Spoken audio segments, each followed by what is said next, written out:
Okay, so the question is, what are we doing to reconnect with people that might have fallen away, we've lost contact with, or maintaining and growing relationships with families in our church context, the fringes of our church and the wider community, particularly thinking we've got Easter coming up.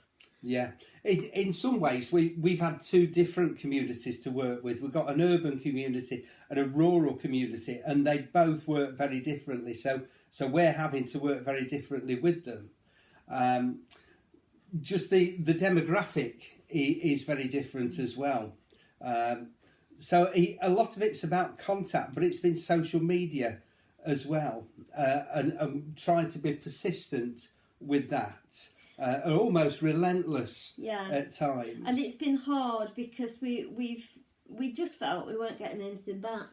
We just felt we were giving these bags out month on month and putting posts on Facebook, and nothing was happening, absolutely nothing. And one of them, actually, we were quite late starting, and I think one of the things I've learned is it's never too late. Even if you've not done anything now, and we've not done anything with our toddlers. No. But it's not too late. It's never too late to start. But it's just now. So 12 months on from when we started in the rural context, and my maths isn't very good, but probably about 8 months since we started in the urban context, we are now getting feedback, and very positive feedback. And I think it's been there all the time. Yeah. And I think, connecting with Easter, thinking about the Marys and how they run back, and then how Peter and John run back to the others. I think we've got to bring an excitement into this. Is there anything that surprised you, though, about some of the feedback that we're getting? Anything that you didn't expect to have an impact? I think we're starting to see something now where people are actually thinking about faith in a very different way.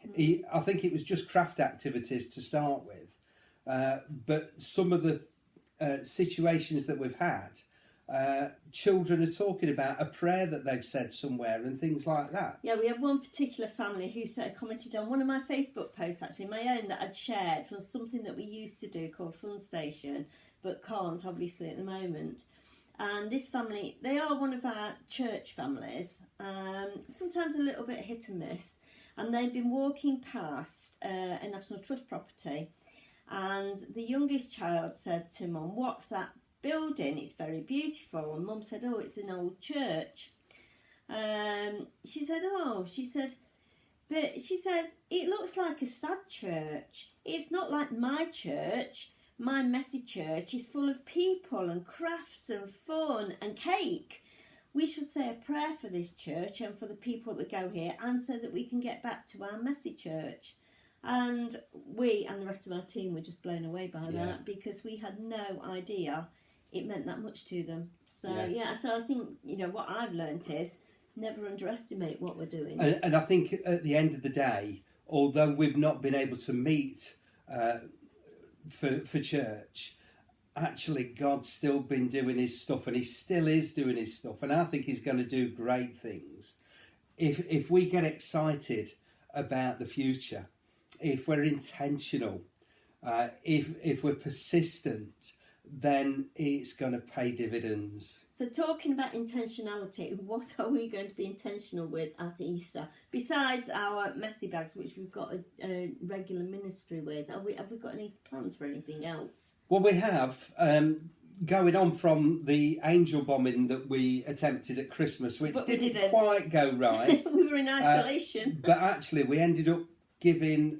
the schools the angels, so the teachers and the children, and actually it worked far better than ever we could have imagined. We should have just trusted God, but we're hoping to do something similar at Easter, so probably butterflies and doing the QR code to follow. Together at Home, we've got a brilliant Easter QR code, which we looked at it, and don't reinvent the wheel, it's great. So we certainly, in the rural context, we may in the urban context put it into our bags so that people can hide it around the home, or we may put it in one of our parks because it looks like we'll have a little bit more freedom by then. So, and that's one of the reasons we've erred away, isn't it? It is.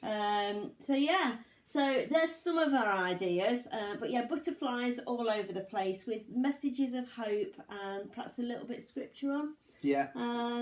So yeah, so that's some of our ideas. I'm sure there'll be some more. Yeah, but be intentional. Get excited.